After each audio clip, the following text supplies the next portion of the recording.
Il arrive que nous ayons à traiter les données de tableaux mal formés. Ceux-ci peuvent avoir des trous, soit des rangées vierges intercalées. L'une des explications provient de la suppression d'enregistrements dans une base de données mal calibrée, n'éliminant pas les dépendances. Dans l'exemple illustré à l'écran précisément, le tableau de gauche correspond à une source importée.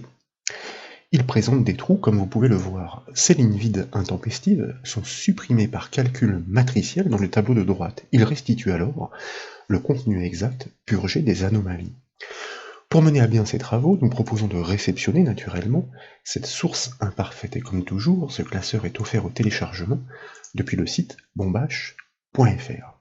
Nous l'avons dit, le tableau de gauche énumère donc des activités situées dans des villes. On y aperçoit ces fameuses lignes vides intercalées de ci et de là. Le tableau de droite est vierge pour l'instant. Il doit recomposer ce premier tableau en éliminant tous ces trous. Si vous déployez la liste déroulante de la zone en haut à gauche de la feuille Excel, vous notez que les deux colonnes du tableau sont nommées en fonction de leur titre. Et donc, nous exploiterons ces noms dans la construction des formules matricielles. La nature de la fonction équive est de renvoyer la position des données cherchées. Encadrée dans un raisonnement matriciel, elle est capable d'analyser les lignes respectives des colonnes impliquées. L'idée consiste à lui demander de chercher toutes les activités dans la plage même des activités. À chaque fois qu'une concordance est trouvée, une position doit être retournée. Et pour preuve, je vous propose, pour commencer donc, de sélectionner la plage de cellules E6, E42 avec la touche Maj maintenue enfoncée et puis un clic sur la dernière cellule de la plage. Et nous allons ensuite taper le symbole égal pour construire naturellement ce raisonnement. Comme vous le savez, dans une sélection, c'est la première cellule qui est active par défaut. Puis, nous allons appeler cette fonction qui permet de déterminer ces positions équive suivie d'une parenthèse ouvrante pour accueillir ces arguments.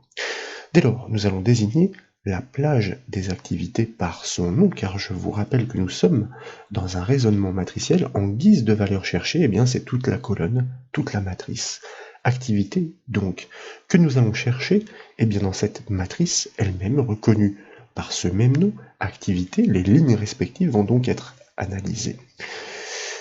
Toujours dans le processus matriciel, pour bien résumer, j'insiste sur ce point, nous allons chercher chaque activité concordante dans leur propre plage. Pour chaque ligne de texte, l'égalité doit être avérée, donc une position doit en résulter.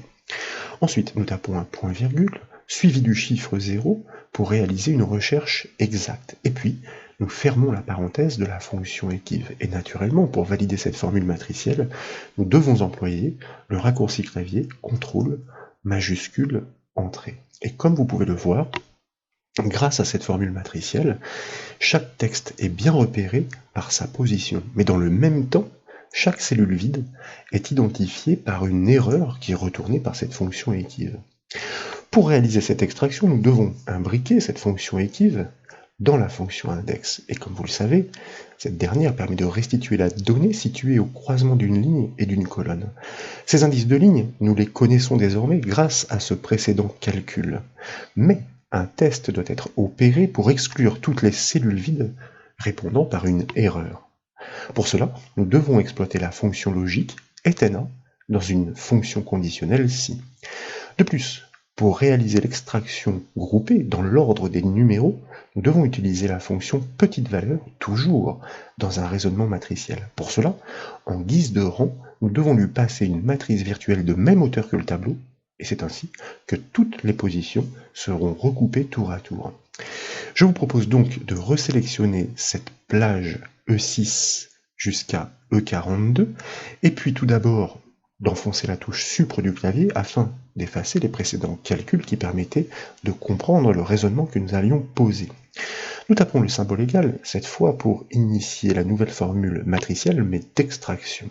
Et donc, nous appelons cette fonction d'extraction par son nom, index, suivi d'une parenthèse ouvrante, pour accueillir ces arguments. Le premier concerne la matrice de recherche. Il s'agit de la colonne des activités que nous nommons, donc que nous appelons par son nom.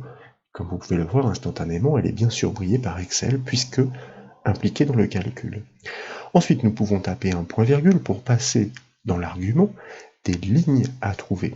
Et nous allons appeler notre fonction permettant de déceler la présence de ces petites valeurs, par son nom donc, petites valeurs suivies d'une parenthèse ouvrante. Sauf que, eh bien, cette récupération, en fonction de ces numéros, est conditionnelle. Donc, nous appelons notre fonction ci suivie d'une parenthèse ouvrante. Cette récupération, nous l'avons dit, dépend du repérage des numéros.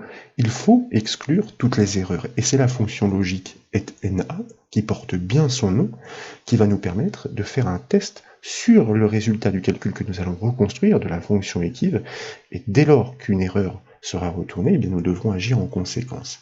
Équive, nous l'avons dit, comme nous avons construit le calcul précédemment. Donc, sur la plage des activités, en guise d'éléments de recherche, eh bien, nous cherchons les activités sur cette même plage que nous mentionnons en deuxième argument, et puis, comme précédemment, nous terminons par .0 pour pouvoir réaliser une recherche exacte, sans oublier de fermer la parenthèse de la fonction équive. De cette manière, donc, et toujours pour résumer, car ces techniques sont tout de même très pointilleuses, grâce à la fonction @na, imbriquée dans le critère de la fonction ci, nous sommes en train de tester chaque élément retournant une erreur, na, à la place d'une position. C'est ainsi que nous allons pouvoir exclure les lignes vides de la restitution. Nous sommes en effet dans les bornes de la fonction petite valeur, qui va rapatrier seulement les éléments identifiés par des rangs correspondant aux positions. Donc, nous pouvons fermer la parenthèse de la fonction @na, et nous tapons un point-virgule naturellement pour passer dans la branche alors de la fonction ci, comme le rappelle d'ailleurs l'infobulle qui nous guide en temps réel. Nous l'avons dit, en cas d'erreur, eh bien, nous allons inscrire 2 guillemets, tout simplement pour ignorer les cellules vides identifiées par des erreurs na. Et puis nous tapons de nouveau un point-virgule, cette fois pour passer dans la branche sinon de la fonction ci.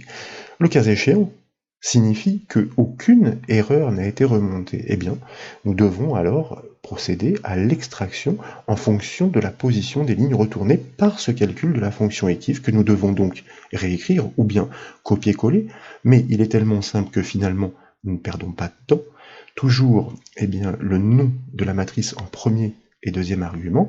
Nous tapons de nouveau un point-virgule pour passer dans le dernier argument, saisir le chiffre 0 pour réaliser une recherche exacte, et puis fermer la parenthèse de la fonction équive.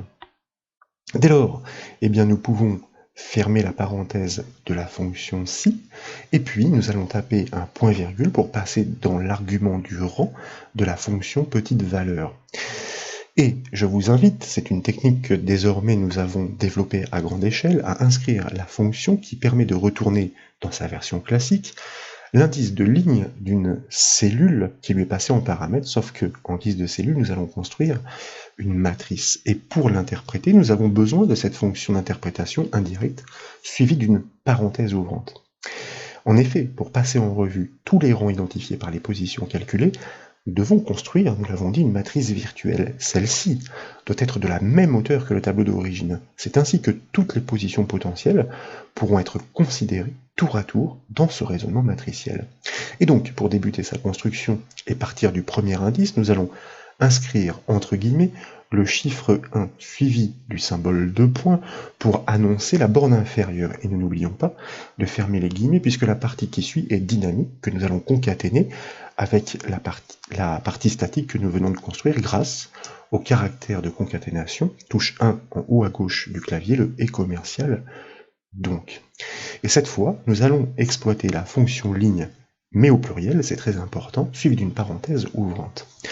Il ne s'agit pas de la même fonction que précédemment. Elle permet de retourner la hauteur, le nombre de lignes d'une matrice. Cette matrice, quelle est-elle? Eh bien, toujours par son nom, nous l'appelons activité. Nous construisons donc une matrice virtuelle débutant de la première ligne et s'étendant sur autant de lignes que celles contenues dans la colonne en cours d'étude. Dans un raisonnement matriciel, une fois encore, tous ces indices seront considérés tour à tour sous forme de rangs. Ces rangs permettront d'extraire les textes aux positions identifiées par la fonction équive. Nous pouvons donc fermer la parenthèse de la fonction ligne, nous pouvons fermer la parenthèse de la fonction indirecte, fermer la parenthèse de son homologue ligne, fermer la parenthèse de la fonction petite valeur, puisque nous venons de renseigner son rang, et nous pouvons enfin fermer la parenthèse de la fonction index. En effet, nous ne prenons pas soin de renseigner l'argument de la colonne pour la fonction index, comme vous pouvez le voir. La matrice de recherche désignant premier argument, activité, est matérialisée par une seule colonne. En conséquence, la fonction index piochera naturellement les données dans cette dernière. Nous pouvons valider notre formule matricielle nécessairement par le raccourci clavier CTRL majuscule entrée, et comme vous le constatez, nous obtenons les résultats extraits du premier tableau et regroupés. Les cellules vides ont toutes été éliminées car ignorées grâce au test logique sur l'erreur générée. Néanmoins, vous notez la présence d'anomalies en bout de tableau, dièse nombre. La raison est simple, en l'absence de cellules vides, plus aucune position n'étant repérée, la fonction petite valeur ne peut produire aucun résultat. Pour les neutraliser, il suffit simplement de corriger la syntaxe en intégrant tout ce calcul matriciel dans la fonction si-erreur. C'est pourquoi je me repositionne dans la barre de formule puisque la plage est encore sélectionnée pour préfixer le calcul de la fonction si-erreur. Et à la toute fin donc, premier argument de cette fonction, nous testons ce raisonnement, ce calcul, s'il produit des résultats, nous les retournons, sinon, point virgule, eh bien, nous allons les neutraliser toujours par deux guillemets, suite à quoi nous pouvons fermer la parenthèse de notre fonction si-erreur, valider le calcul matriciel toujours par le raccourci clavier CTRL majuscule entrée pour constater que non seulement l'extraction a permis de bien regrouper toutes les données de la base de données source, mais en excluant les dernières anomalies que nous avions rencontrées.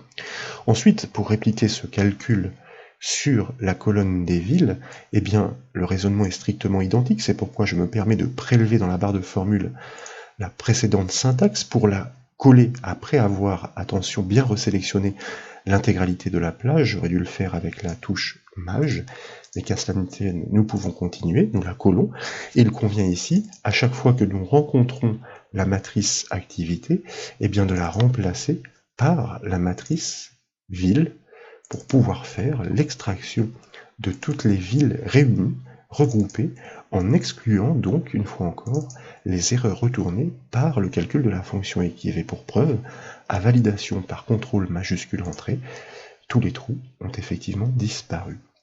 Voilà donc pour cette démonstration, j'espère qu'elles vous ont plu. Si c'est le cas, comme toujours, je compte sur vous pour mettre un petit j'aime à la vidéo. Et comme vous le savez, vous pouvez retrouver toutes les autres formations sur le site bombache.fr. Je vous remercie.